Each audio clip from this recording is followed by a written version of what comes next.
This is the scene of one of the worst school shootings in US history. At least 19 children and 2 teachers were killed at the Robb Elementary School in Uvalde in Texas. Here's how the tragedy unfolded. This is the gunman, 18-year-old Salvador Ramos.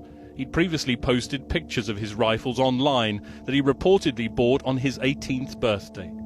His first victim, his own grandmother, shot at her home on the morning of the shooting. She was airlifted to hospital. Ramos then crashed his car near the Robb Elementary School. He got out of the vehicle reportedly carrying a long rifle and a backpack. He was wearing body armor. Oh, Officers then exchanged gunfire with Ramos, but he was still able to enter the school. Some of those officers were shot, so at that point they began breaking windows around the school, trying to evacuate children, teachers, anybody they could, trying to get them out of that building, out of that school. What we do know at that point, the shooter was able to make entry into a classroom, barricaded himself inside that classroom, and again just began shooting numerous children and teachers that were in that classroom, having no regard for human life, just a complete evil person.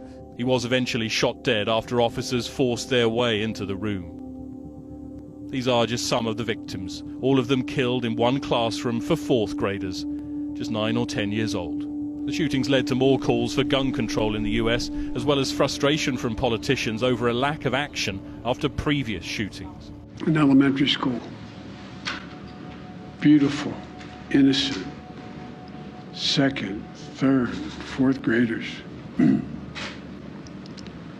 And how many scores of little children who witness what happened see their friends die as if they're on a battlefield, for God's sake? When in God's name are we going to stand up to the gun lobby? For now, it is America's deadliest school massacre since Sandy Hook in 2012 and has left a nation in mourning.